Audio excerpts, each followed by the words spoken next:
Welcome back, everybody, to Behind the Tool Belt. I think this is episode 7 of RoofCon 2024. I started counting episodes just that way I can kind of keep track of. 7 sounds like a strong prime number. You know what I mean? Yeah, for day 2. Day 2, I'll take it. Yeah, Orange County Convention Center, Florida, Orlando.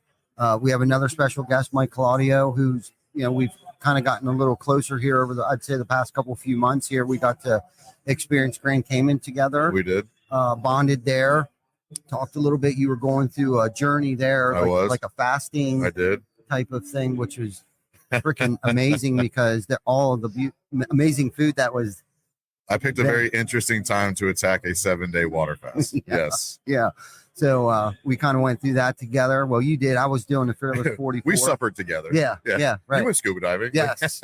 I went. You were scared. I was terrified. But I had a good diving partner, Tim Brown, who hasn't dove before either, and so we kind of leaned on each other to muscle through that, and that was a great experience. But I think that small intimate group of men that were there, all of us, like I'm still in touch with Joe Huffman, obviously Eric, Tim Brown, and I have really gotten close since then.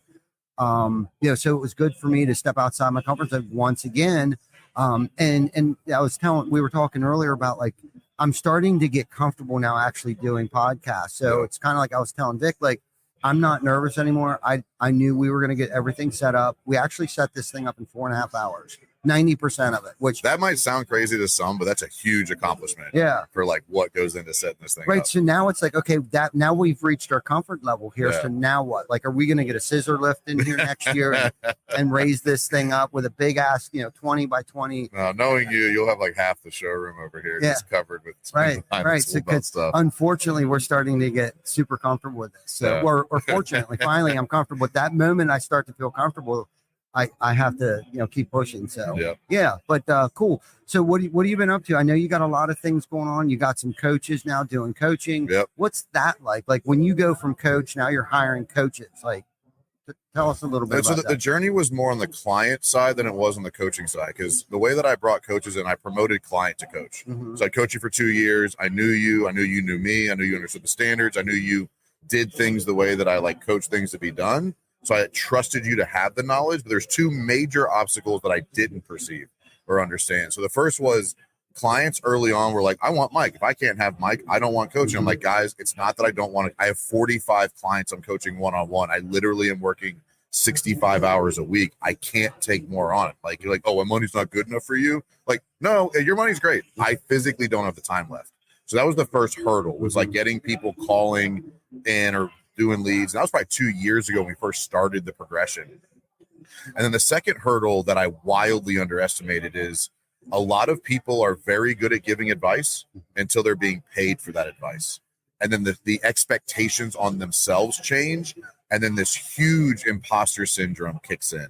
And like helping coaches, because coaches weren't coaches. I didn't hire coaches. I hired business owners who were really good at business. So they didn't have a coaching background, if that makes sense. So helping them overcome the imposter syndrome that you can actually help people. Because when you go from like, I'll give someone advice, but if it's not good enough, it's fine, to someone's paying for this advice, that wildly changed. It was a major hurdle to overcome. So it was actually harder to get coaches overcoming the imposter syndrome than it was to get clients okay working with coaches, because the client needed help. Yes. Again, I didn't hire business coaches. I hired businessmen who were very knowledgeable, who have never coached or public spoke or anything. Did you find yourself coaching them, your coaches? Yes. So we have a very strong internal, we call it our collaborative approach. So we do like coaches roundtables on a regular basis, because what I've always wanted for the client base and the coaching staff is that everybody's getting the best advice possible. And like when you deal with companies of all different, like I've coached people at $500,000, I've coached people at 85 million. And I've coached everybody in the middle, right? And different problems in different sectors and different markets and different verticals. And I never wanted anybody to get subpar advice. We've really pushed this. Let's get together as a coaching staff and collaborate on the biggest, most complex, outlier type problems. So we can give the best advice. What that did was it gave the clients the best advice possible, but then it also gave the coaches a feeling like, I'm not doing this alone. I have a group of people I can go to. Like Dave Owens is one of our coaches. He owns a $30 million roofing company. He's been in business for 25 years. Wow. That dude's got some advice. You know what I mean? And so we can lean on each other. And that took a lot of the pressure off. But on a regular basis, I'm coaching coaches. Okay. But we did make a decision. I consider win rate consulting the major leagues of coaching. And so we had to decide 2 years ago, are we a coaching developmental company or are we a coaching company? Mm-hmm. And we made the decision to be a coaching company. And like when you come into win rate, you're either able to perform or you're not ready. We're not here to get you ready. Mm-hmm. You know, you don't put like a developmental running back on the Patriots, right? You just don't do it. Yes. So like we decided either you can do it or you're not ready, go figure it out yourself.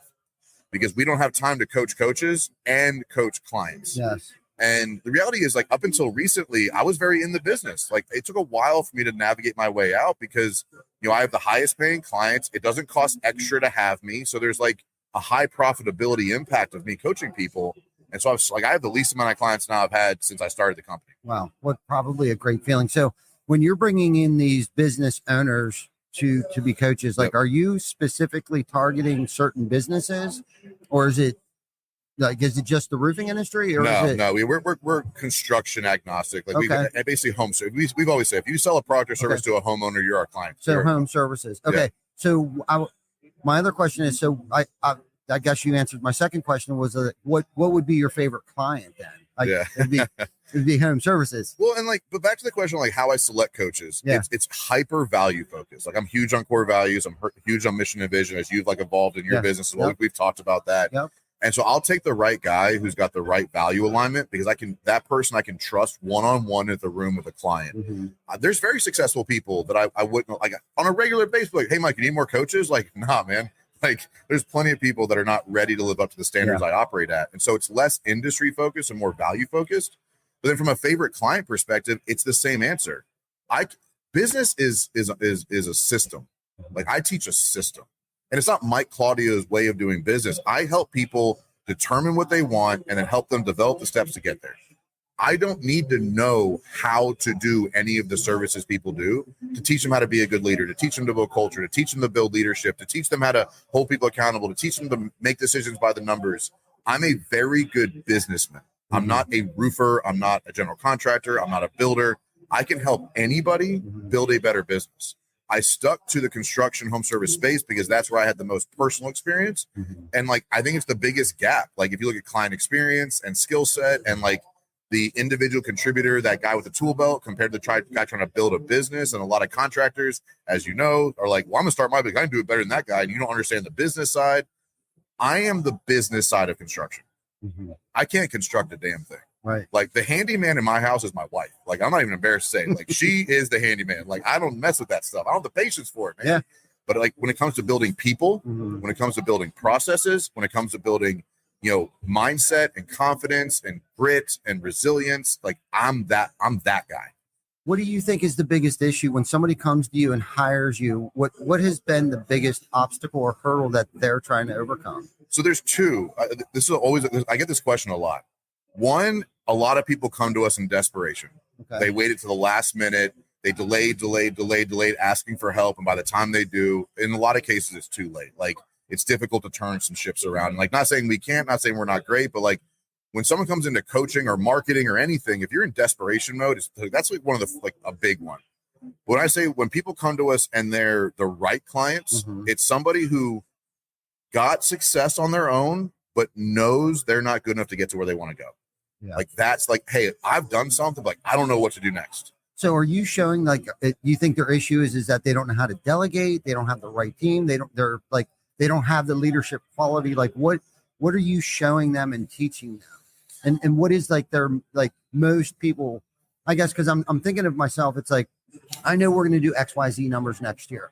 And I'm working on, for next year, I'm preparing myself. I'm trying to get the right tools, the resources, the mindset, and the skill set to be that CEO of that company. Yeah. Okay. So it, like, what would it be? Like, what is it, a mental block thing? Is it a lack of, is it insecurity? Like, there's definitely an insecurity, confidence issue. I'd say one of the biggest things I bring people is I help justify their decision making, because business is hard and the variables change. And a lot of times, like, your first idea as a business owner is right, but you don't know the next step to take.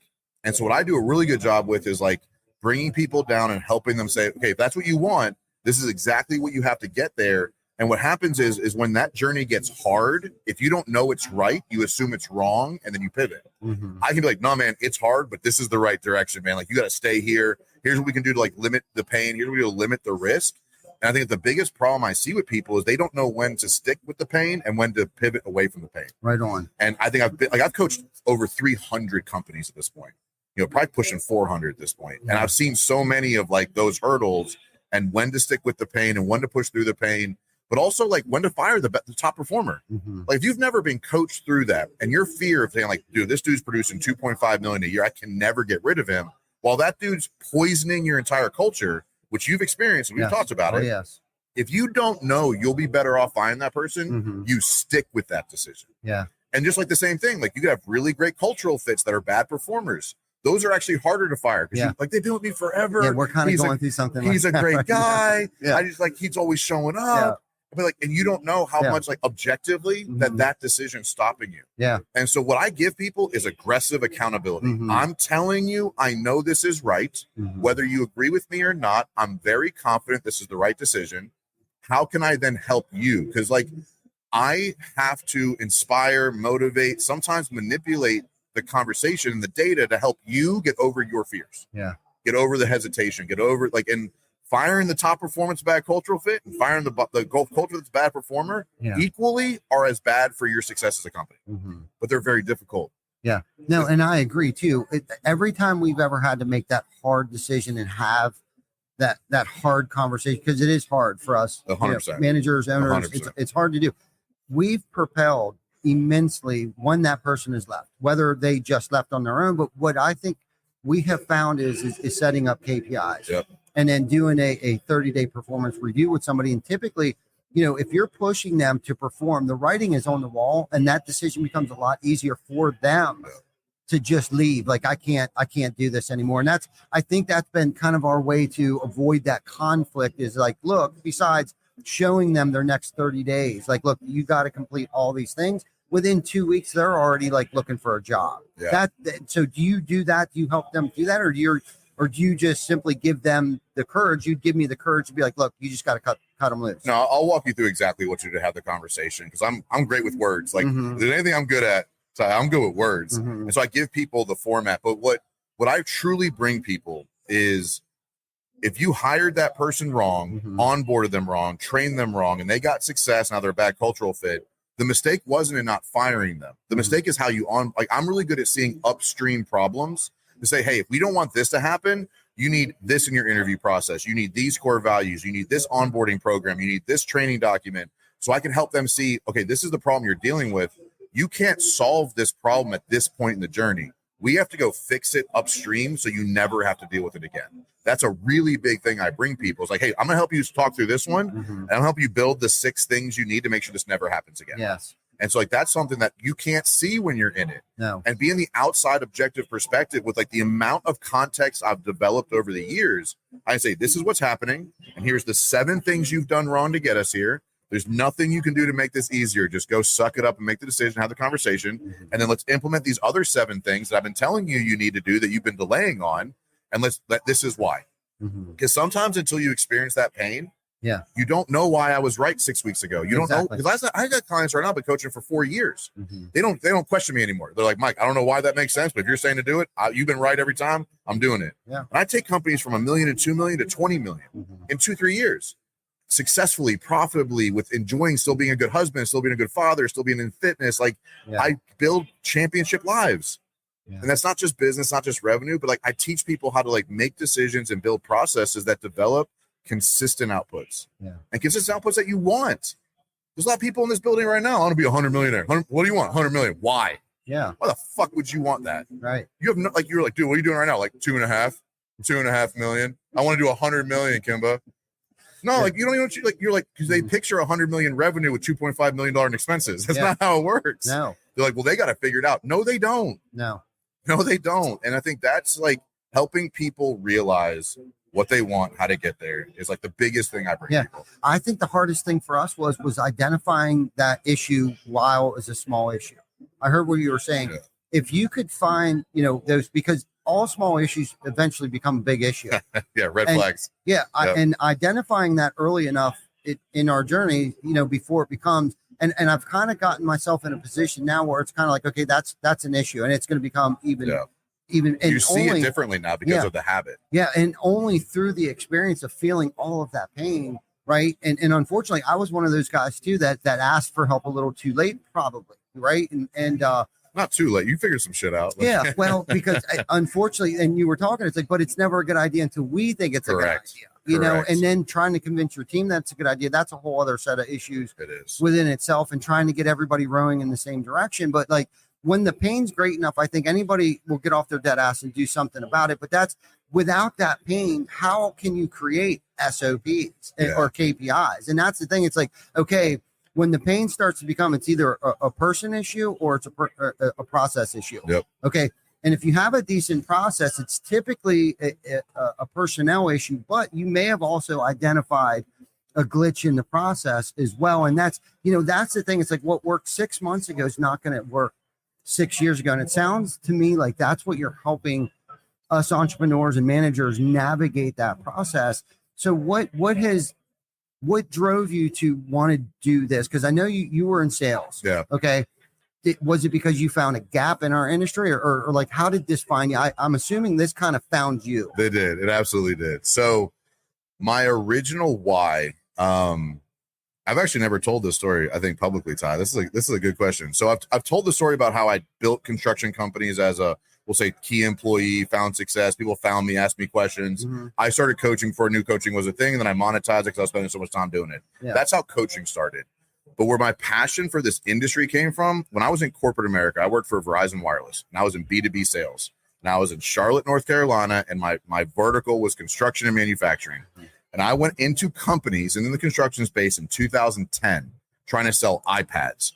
And like at that point, 2010, everybody's broke and iPads don't make phone calls. But what the fuck you mean? I'm not spending $1,000. Does it make phone calls? No. Why don't I need that? Now everybody has a fucking iPad. But in that journey, my client target was 5 to 500 employees. I stepped into a lot of family-run businesses that were broken.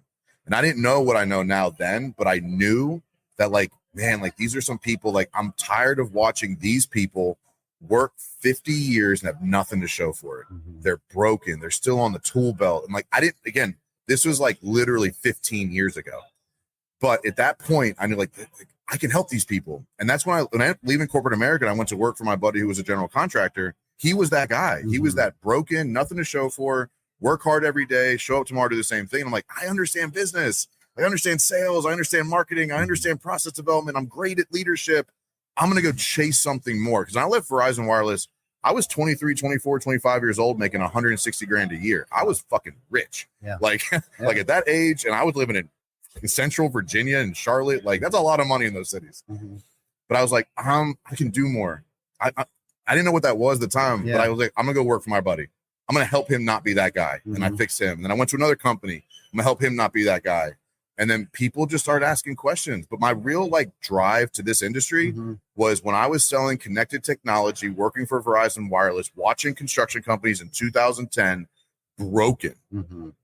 Like when you see it, like dads and sons at a table going like, I can't buy a fucking iPad for me, man. We can't even make payroll this week. Right. Like, and I didn't understand. Again, I had no idea what I was actually observing, like I do now. Right. But I felt called to like see these guys. Like, I'm going to help these guys figure something out. Mm-hmm.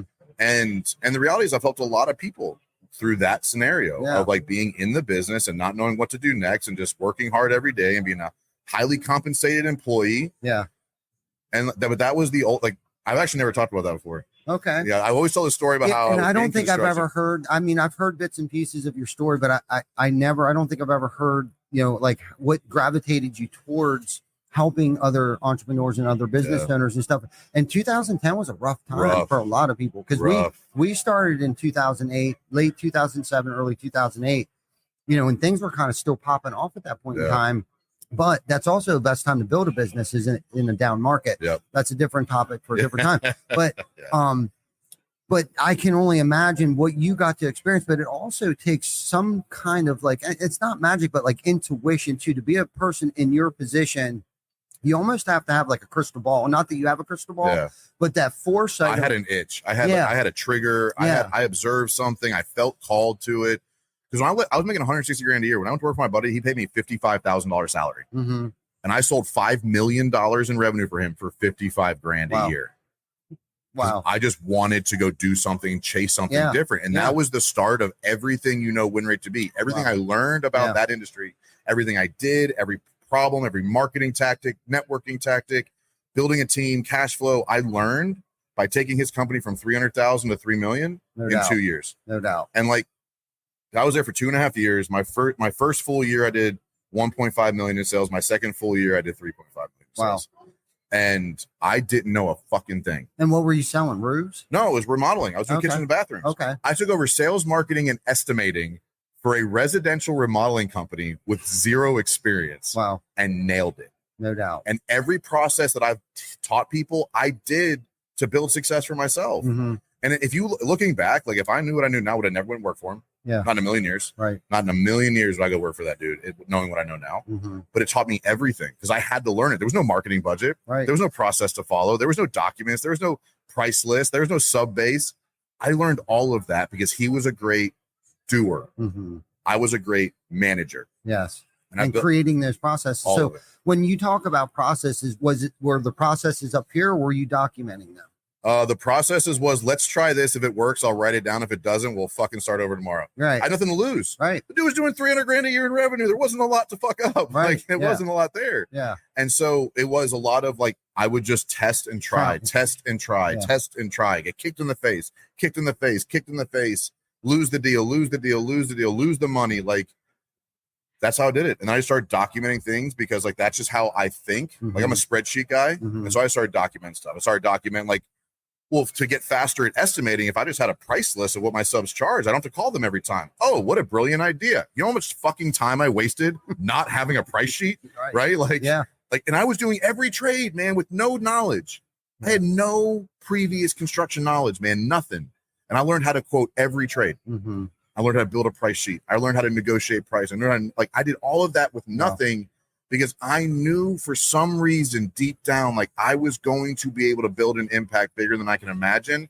And I just wasn't going to give up on that. Man. Wow. And like looking back, I was an idiot. I don't know how I did. Like, I don't know how I built a company, man. I really don't. No doubt. But that's how you did it. Yeah. I was going to say, I think a lot of us go through the same 100%. Exact thing that you were just if talking about. you don't like believe in it. Yeah. You haven't earned it. It's fragile. If you just like walked into business in 2020, you didn't learn anything. No. You did, and you're like, oh man, business is hard. No, man, business was really easy. Yeah. People struggling to get leads in 2021. I said, like they would call and I'd be like, dude, go get a job. Like, I mean this respectfully, but if you're struggling building a business in 2021, please go get a job. Right. Like you are not built for it, man. Yeah. Now that particular year was a huge, I think, mirage. 100%. You know, and that's 100%. What I was calling it. Like we were calling like there's a recession coming. This can't sustain itself. And no, but again, having that intuition, you know, and that foresight of like, and the experience, I think, you know, going through what you went through and everything that I've gone through over the years, and your path was a little bit different. You're on the coaching aspect of things, and I'm kind of on the entrepreneurial, you know, construction owner. But it sounds like a lot of our experiences were the same because a lot of it was just through trial and error, not really necessarily being afraid to do it and step outside of our comfort zone and like build things. Like you sound like you're a builder. I consider myself a builder. I build companies, I build teams, I build people up. And I think there needs to be a more, and this is what's cool about you, Mike, is, and I talk about this quite often. It's like, we need people like you in our industry to make it a better place than it was when I found it. Yeah. Right. Without you and the Tim Browns and the Ericos and all this new software and technology that's coming into our space right now, you know, things are evolving rapid, right? And someone that's my age to try to keep up with the times and stuff like that. Just look at this event. There's 200 technology companies here. Right. Yeah. Right. Like it's crazy how, and like, they're all right and they're all wrong. Right. In some way, shape or form. Right. Exactly. And they're not always a good fit too. And I think a lot of times us business owners get distracted on those shiny objects and stuff. So how do you sift through the shit when someone hires you?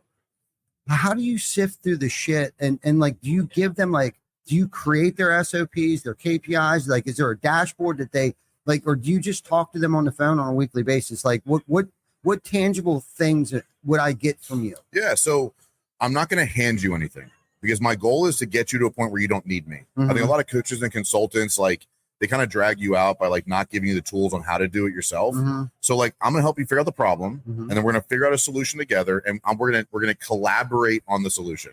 So if you get stuck, I'm going to give you some answers. Am I going to build it for you? Absolutely not, because then you're dependent on me, and like, you don't actually learn how to do anything on yourself. And I'm not next to you every day, right? I'm not in your meetings on Tuesdays. Right. So you have to like learn, like how we learned by failing. Sometimes I let my clients fail, like with a safety net, to be like, hey man, if you think that's best, go ahead and try it. Let's see what happens. Right. You're like, that didn't work. I know, but you need, like I said, until you come to the conclusion yourself, I have to let you get there.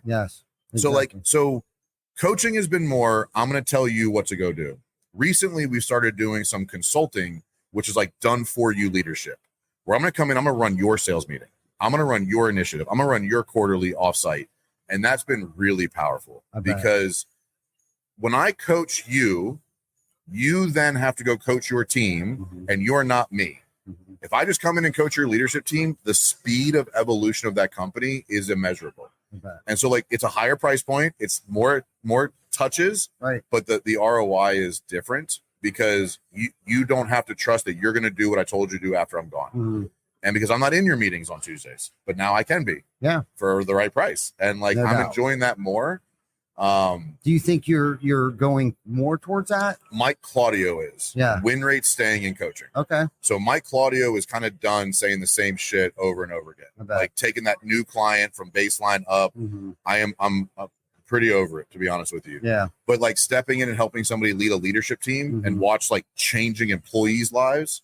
You know, I have two companies right now. I'm stepped in as like in a fractional leadership role.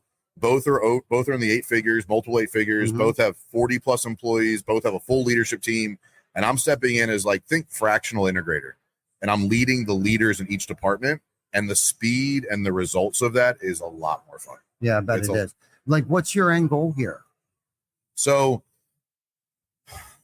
recently, win rate's still a thing, and win rate will always be a thing. I started zeroed out management and zeroed out marketing.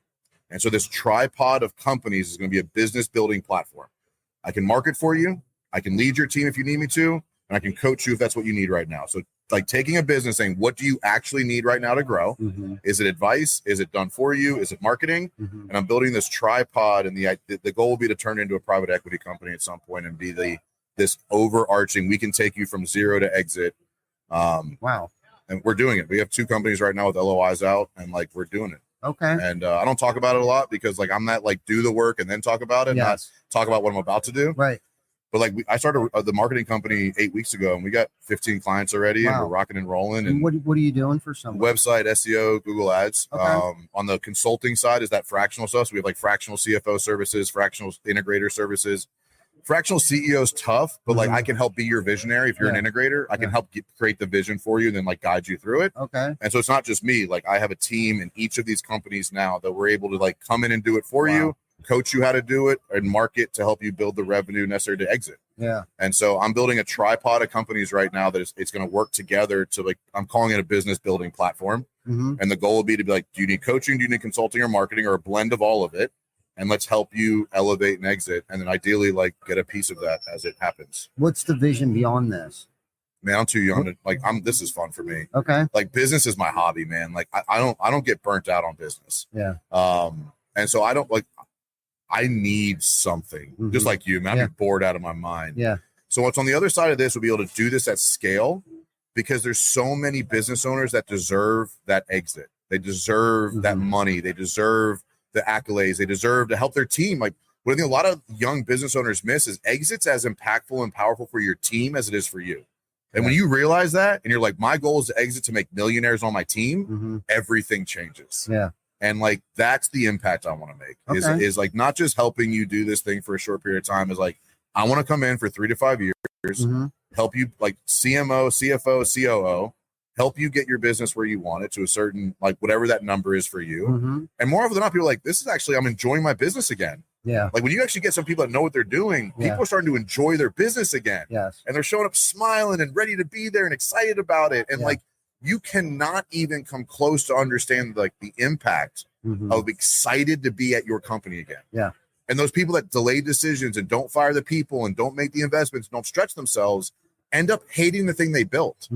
Like recently, I've seen a lot of business owners been like, oh my God, I'm so glad you're here. Yeah. Like I'm actually having fun again. Like this is exciting again. And like, that's life-changing. And so outside of this, man, like I'm enjoying being in companies right now. Like really. So you're kind of in the enjoyment mode, but have you found yourself in a position where it's like, I just don't think I'm having fun anymore? That was coaching.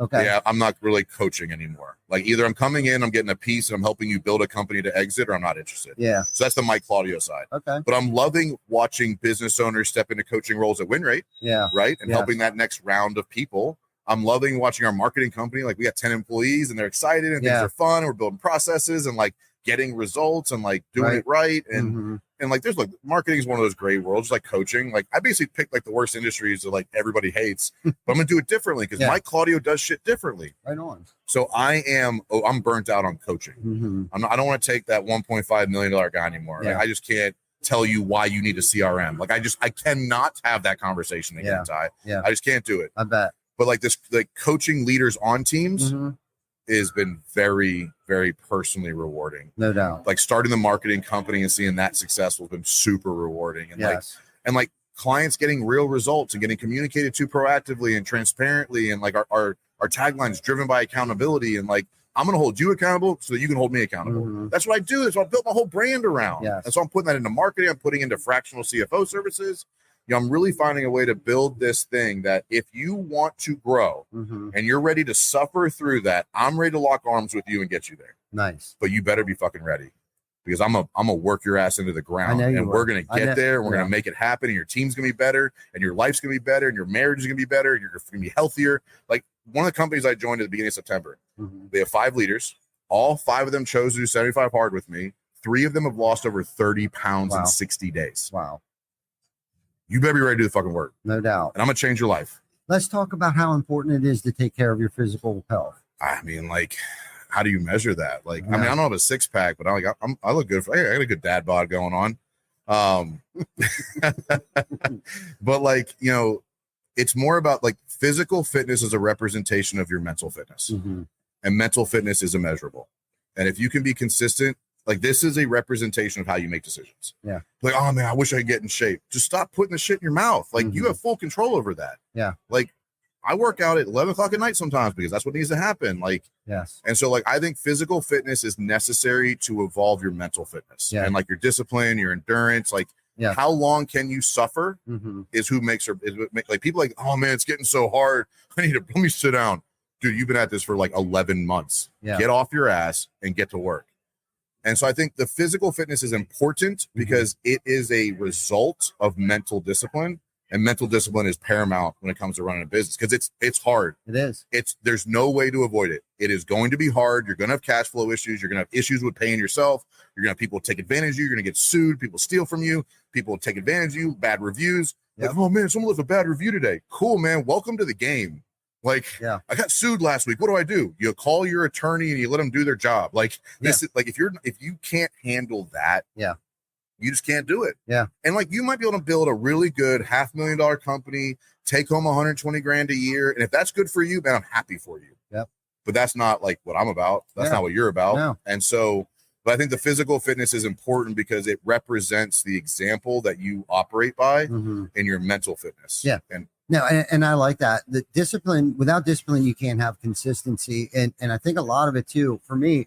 So most recently, so we do the Fearless 44 and, 44 days just isn't enough. It really isn't. That's just scratching the surface. Yeah. And I think where a lot of people get hemmed up is that delayed gratification. I think we've become like this instant gratification world, and putting in the time, putting in the pain, and grinding it out. Like, and me, I'm not in the greatest shape in the world, but I'm working towards it. Like, I want to be like in the greatest shape of my life by the time I'm 50. I actually want to be 50 years old. And I want to say to myself, like, I have never been in such great shape, but I know that's not going to happen in 12 months. I know that's not going to happen in 24 months. Unfortunately, or fortunately, I still have 36 months to hit that goal. But that, I think I learned it because I've done about, I don't even know, 6 Fearless 44s. And it's like, dude, what the fuck? I worked out every single day for 44 days. And it was kind of like, lifestyle. Yeah, it totally is. So that delayed gratification and putting in the work. And I like how you mentioned earlier,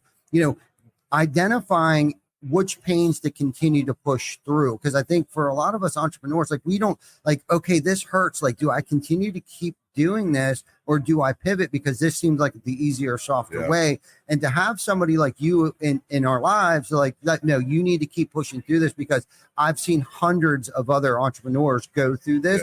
That it's painful, but if you can make it at this, you're going to be at this totally different level of entrepreneurship and leadership. And that's the thing where it's like, 10 years ago, we didn't have social media, YouTube, like all the free YouTube content and the information that's on the internet right now. There is so much out there, but nobody wants to take advantage of the free stuff, let alone pay for somebody to come in and like reboot their company, reboot their leadership team, where it's like so hard. It's so hard. But like to that point of the social, here's what the problem with entrepreneurs today, in my opinion. So like we talked about the biggest problems they deal with. I think one of the biggest issues they have to handle in business is that they think entrepreneurship is supposed to be exciting and fun. Winning is boring and monotonous as crap. Like it's showing up every day and doing the same shit and no one knows about it. And you got to sit down and do the reports and look at the things and have the conversation for the 10th fucking time with that person that doesn't want to do their job. And you got to show up. You got to be there for your parent. You got to be there as a parent. You got to be there as a husband or a wife. And like business is not exciting. It sucks. It sucks. Yeah. It always sucks because like it's supposed to. That's why 99% of people can't do this. That's why millionaires are in the 1%. Like I want to make 100 million, but like I want to work like I no, like it is so incredibly monotonous. It's so incredibly boring that they think they're doing something wrong because the YouTubes and the Instagrams and the Facebooks make it seem like, well, if I'm not having fun and doing exciting stuff and celebrating all the time, I must be doing something wrong. Back to that, like, how do you maintain course? Yes. I think they think it's supposed to be exciting. Yeah. Yeah. We're coming in high-fiving every day. No, more often than not, you're walking in with your head in your hands, about to cry, saying, how am I going to overcome this one? Yeah. And then the ones that succeed, like you, making 20 years and multiple 8 figures, I don't know how I'm going to solve this. I'm going to show up and I'm going to try real hard. Yeah. And I'm not going to give up till I get there. Right. And that's the difference. And that is monotonous, man. That is face into the storm forever. I think it helps when you find your why and identify the why. And success is measured by the impact that you have on people, right? And that's, for me, of course, I got into it. It wasn't purpose, right? Today, for me, it's purpose. Before, it was survival, right? Yeah. When I got into the entrepreneurship, it was all about survival. And I got mouths to feed, bills to pay, and all that stuff. And then, then there's status, right? I think David talks about there's 4 levels. I think it's survival, then it's status, share your haters wrong. And then there's another level in between, purpose. But if you can get to that purpose, that does make it a little easier. Like you still have to have that why. Of course, our family is our why, but when you start carrying that weight of the world on your shoulder, and that's why it becomes shitty. It sucks because, I'm looking out here and I see our team. It's like, I know he's relying on me. I know she's relying on me. I know all of these people are relying on me, but that's my purpose today, is like to provide those opportunities for those people to buy homes, to have 2 cars, to make babies, to have a family. Like there's different levels of this thing where it's like, I need to find like what makes me happy, what makes me feel fulfilled, or else why am I even doing this? Because it does kind of suck. And there is only 1% of us that will actually go through this pain. But without us, we wouldn't have bridges built. We wouldn't have, highways and, the Empire State Building wouldn't have been built if we wouldn't have Amazon. We wouldn't have Coca-Cola, all of these things you have to learn and go through and endure the pain. We wouldn't have the building wouldn't be built. Hunter Blue building, RoofCon. Like I see him pacing back and forth. He does not look like he's having fun. No, he doesn't. Yeah. No, these events are grueling. Right. Grueling. But and people are like, why is he such an asshole? Well, he's not. But no, and not at all. Not at all. Not at all. And I meant for me, because I'm sure people wonder why I'm such an asshole half the time. We all are. Do you know why? Because we respect ourselves. Right. And we respect our time. We respect our effort. Hunter's like, man, Hunter must be killing it. Hunter has lost millions of dollars on these events. Oh, yeah. And people are like, oh, dude, like he should do better. Fuck you, asshole. Like you ever throw an event for 10 people, 20 people, right? 5,000 people? And they're like having an opinion. I wish he totally should have laid this room out differently. I would have totally done this different. Cool, man. I'll come to your event whenever you throw it. Yeah. But like people are like, well, you're an asshole if you don't respect my opinion. Just because you can shoot me a DM doesn't mean I need to receive your opinion. Yeah. Like, I'm not walking in your front door being like, fat ass, get off the couch. Right. Ah, it pisses me off. Sorry. No doubt. No doubt. Okay. We could keep talking for all day. Yes. So, okay. You're still taking clients on. Yeah. Win rate's still coaching people. Mike Claudio is not. Okay. Mike Claudio is leading business. What's the easiest way somebody could get a hold of you? I'm sure there's all kinds there's people here. Yeah. Look, if you go to winrateconsulting.com, Mm-hmm. you know, if you're interested in marketing services, zerodoubtmarketing.com, you know, and like this sounds super douchey, but like if you just Google Mike Claudio, you're gonna find my stuff. No Like, doubt. I mean, I've released thousands of pieces of content. I got dozens of companies. Like, just Google Mike Claudio, you'll find the stuff. But like zerodoubtmarketing.com. And he's got a book. Got a book, Win hashtag Too Strong. Yep. How to Win Fast and Win Often in a World Full of Obstacles. Released that, published that in 2021. Podcast, the Big Stud Podcast. Mike Claudio on YouTube, got like 20,000 subscribers and release some videos on a weekly basis. Yeah, so I follow you. I've read your book. I got your book. When are you coming out with your next book? Great question, Ty. Who teed him up for that? I'm fighting somebody on that one. I was actually talking to somebody about it this morning. Like, my first book was like my brain dump of like stories I wanted to tell. Mm-hmm. I didn't write it for a person. Okay. So I'm trying to figure out like who's the person I want to impact next? Like what's the avatar? Yep. You know, because I contributed, I think so did you, to Savati's book. Yes. Yep. And so he was targeting like new business owners, Mm-hmm. right? Mm-hmm. And like my last book was written in just a general, like, I want to get my story out there. Mm-hmm. Like that was like Mike Claudio's first published thing. My next book, I want to be more intentional for a specific person, Okay. right? And I don't have the answer for that right now. Okay. I have 3 books that I've started, Okay. but like the first one felt passionate Mm-hmm. and it poured out of me. Yeah. I'm not going to force a book. Yeah. Because it's out there forever. Yep. I'm not going to force it. I know for a fact that when it hits, it's Mm-hmm. going to pour. And I think as soon as I figure out who that person is I'm trying to write it for, it's going to happen. Mm-hmm. But like right now, like I'm really, really, really deep into building teams. No doubt. Like I am a builder of people and a builder of teams. Yep. And I am loving that to the extreme right now. Right on. And it's a lot of fun. Okay. One more question. Let's do I'll it. let you go. Okay. So with your book that you've already written, Mhm. do you look back? Like, will there be a follow-up to that book because your perspective has changed, or do you still fully believe in everything that you put in that book? I think there's some things that have changed due to how technology has evolved and some Mhm. things that may not work the same in like certain strategies. But like that book was about mindset and preparation and planning, and like that would stay the same. Like that's like a forever book that like will always be impactful to like how to win. Mm-hmm. There are a few things that probably wouldn't land in today's environment, just how things have changed. But no, there would not be a version 2 of that book. Like that was a good, well written. So I wrote it when COVID hit. Like Mhm. quick story. Mm-hmm. So when COVID hit, I lost all my clients because I Mhm. was a coaching company and like businesses were like, what's essential? Yeah. Like, right. well, yeah, whatever. So I lost like a bunch of clients overnight. And April 2020, I wrote the book. Okay. So I was like, I gotta dive into something, or I'm gonna dive back into drinking, and drunk Mike ain't fun for nobody. Yep. And so wrote the book, and then I put it on a shelf. And it wasn't until March 2021 that I read it. And I read it, and I'm like, this is a good book. It just gave me goosebumps. This is a when you good said book. that. Yeah. And like you've read it. So like the first story about my attempted suicide in 2019 Mm-hmm. wasn't in the original book. I think God delayed it because I drove home from the gym one March morning, 2021, and it poured out of me. And I sent it to my editor. I was like, that's the first chapter of the book. Let's get this published. It gives me chills. But like I've gotten thousands of DMs. Mike, thank you for sharing that. Because if you dealt with that, that means I can like overcome this and the hope it's created. Mm-hmm. And so no, I read it in March 2021. So this is a good book. I forgot about it. Like, I just typed it, put it on the shelf. Yep. Read it a year later, released it, spring 2021, and we've sold thousands of copies. And I say sold, like I don't make money from it. Right. You don't make money on books, Right. But I've impacted thousands of people with No it. doubt. And but I that one's good. That's like the first one. You don't fuck with the first one. That's right. That's kind of the baseline. That's Yep. like this is where everything Yep. came from. And Yeah. so I just didn't know if you had any regrets or guilt nope, that by book. putting that out there. Not at all. Okay. Not one bit. Like, was it a perfect book? Absolutely not. But I was proud of it. No doubt. And I'm still proud And you of should it. be. Yeah. You should be, I man. appreciate it. Thank you so much for what you do for our industry, Mike. Thank you. And Zach. thank you for coming on the podcast. Absolutely. If you haven't liked, loved, shared, please catch this one on the rebound on the replay, because this don't be a taker. This dude puts a lot of effort in, dude. Like, just like the thing, comment on it, help him out. Thank you. Till then, I think our next one's at 1:00. We got CR3 coming on. Carney from CR3.